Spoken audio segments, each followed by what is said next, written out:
Hey guys, this is Evan from EzOrigami, and today I'll be teaching you how to fold an Origami EZ Tessellation. This is my original design, and it's completely customizable, so you can use this technique to fold just about any design you can imagine. In this video, I'll teach you how to fold your initials from a single square, then I'll explain how to use the same technique to create custom designs of your own.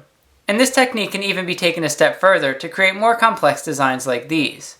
So if there's enough interest, I'll create a follow-up video demonstrating how to do that as well.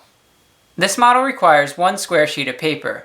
If this is your first time folding this model, I recommend using an 8-inch or larger square. Using an 8-inch square will result in a model about 4 inches wide. So once you've prepared your paper, then we're going to start by folding a 32 by 32 grid. If you're not sure how to do that, I've created a separate video tutorial to walk you through that as well. I'll post a link in the video description. Once you've prepared your 32 by 32 grid, you want to start with your paper with the colored side up. And the color you have facing up will be the color of the completed model. So we're going to start by focusing on the bottom portion of the paper. And I'm going to mark the important creases as we go. So from here we want to start at the bottom edge, and then we want to count upwards 2 crease lines. So 1, 2, and we want the second crease line to be a mountain fold. And to do that we're going to lift up the paper, and we want to pinch that second crease from the top to make sure it's a mountain fold. And then we want the crease underneath it to be a valley fold. So to do that we're simply going to lift up the mountain fold and align it with the bottom edge of the paper, just like this, by making a valley fold on the crease underneath. You won't be making any new creases, and I suggest using a folding tool to run over the creases once again and really flatten out the model. And now we're going to do something similar. So this time we're going to start at the bottom folded edge, and we want to count upwards 3 crease lines. So 1, 2, 3, and we want the third crease line to be a mountain fold. And again we want to lift up the paper, and we want to pinch that third crease from the top to make sure it's a mountain fold. And then we're going to fold it down along this crease underneath. And we're going to do that by pinching the mountain fold and folding it down by creating a valley fold on the crease underneath. Just like this. And you'll notice that the folded edge doesn't align with the bottom of the model this time. And that's good, we want one grid division in between. So once again, flatten everything out as best you can. And then we're going to do the same thing. So this time we're going to start at the folded edge that we just created. And then we want to count upwards 3 crease lines. So 1, 2, 3. And we want this third crease line to be a mountain fold. So we're going to lift up the paper and pinch the third crease from the top to make it a mountain fold. And then we want to fold it down along this crease underneath. So again, lift up the mountain fold and pull it down by creating a valley fold on the crease underneath. Then just flatten everything out. And you can see that the folded edge that we just created is one division away from the folded edge that we created before. So starting at the last folded edge that you made, you want to count up 3 crease lines, and then you want the third crease to be a mountain fold. Lift up the paper and pinch that crease from the top. And then fold it down by creating a valley fold on the crease underneath. Flatten everything out. So we just want to repeat this pattern until we reach the top of the paper.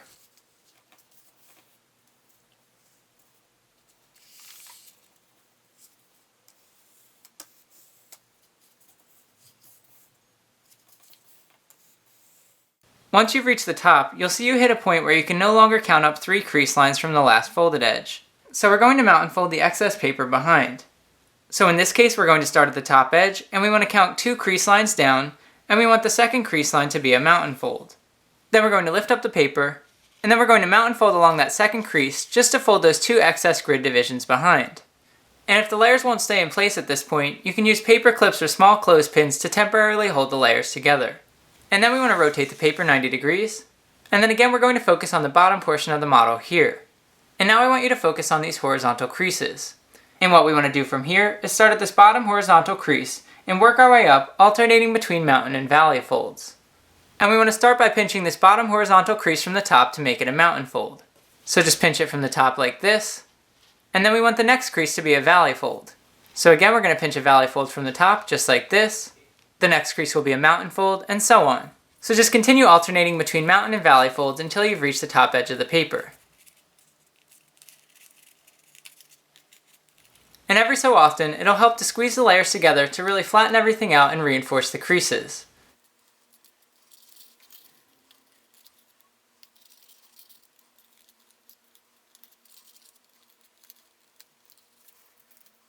And if you're having trouble keeping the layers together along the top edge, then I suggest rotating the paper 180 degrees and repeating the same process on the other side.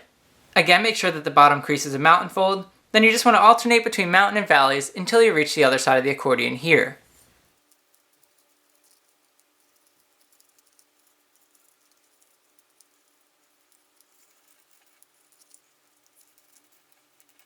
And once your accordion covers the whole length of the paper, then I suggest bringing all of the layers together just to reinforce all of the existing creases. So just squish the model down like this, then you can slightly open it up, and we're going to rotate it 90 degrees, making sure that the excess layers that we mount and folded behind are now held on top. And once you have this, then you've created the base for your tessellation. Now it's time for the fun part. It's up to you to decide what design you'd like to incorporate into your tessellation. If you'd like to fold your initials, I've created templates for the entire alphabet, which I've linked to in the video description below. If you'd like to try a custom design, I've also linked to a blank template for you to use as well. I suggest printing it out and coloring in the squares to create your design, so it'll sort of look like pixel art. So from this point on, I'll be referring to each square on your template as a pixel. So once you've figured out your design, then we're going to start by working on the top left corner of the model. And I'm actually going to zoom in and use a slightly larger model just to make it easier for you to follow along.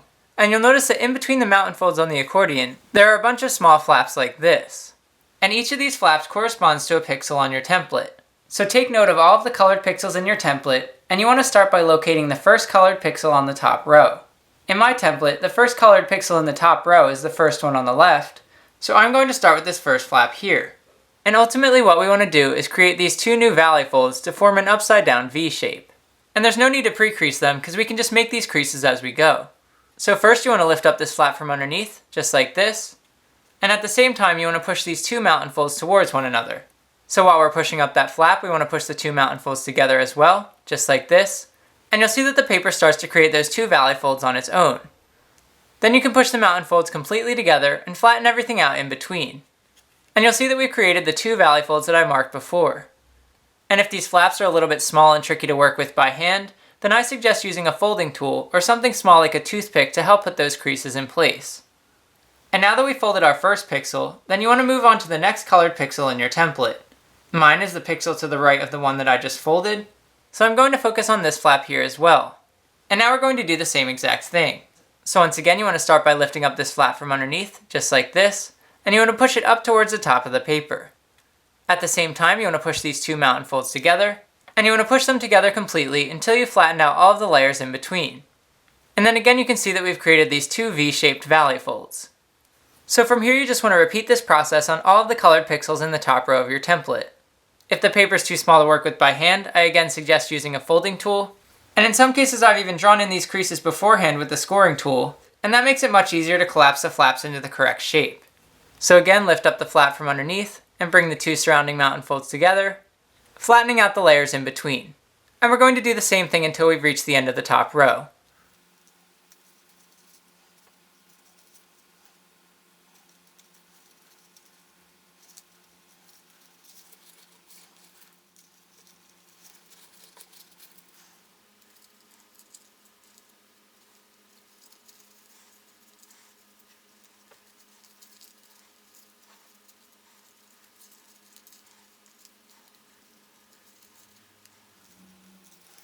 Once you've reached the end of the top row, I suggest collapsing the accordion just to kind of reinforce all of those new creases that you just added.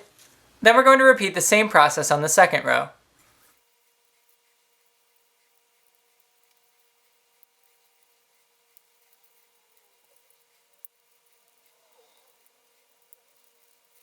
And then we want to repeat the same process on each row until we've reached the bottom of the model.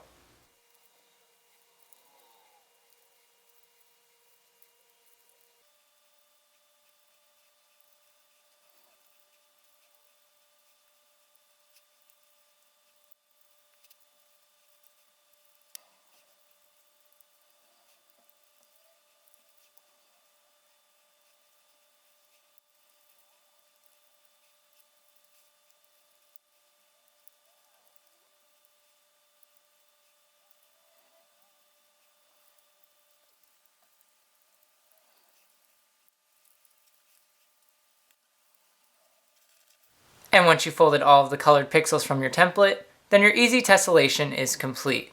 I hope you've enjoyed this video tutorial on how to fold my EZ Tessellation. If you'd like to learn how to create more complex designs using this technique, leave a comment below and I'll make a follow-up video if there's enough interest. Also, I'd love to see what you folded with this technique, so feel free to upload photos of your completed model to the YouTube gallery on my website, or simply upload them to Instagram with the hashtag EzOrigami to be featured here as well. And check out my website if you're interested in learning more about my work. And if you like this video, please give it a thumbs up and leave a comment below. And of course, subscribe to my channel and hit the notifications bell for more videos like this. Thank you for watching, and I'll see you in the next video.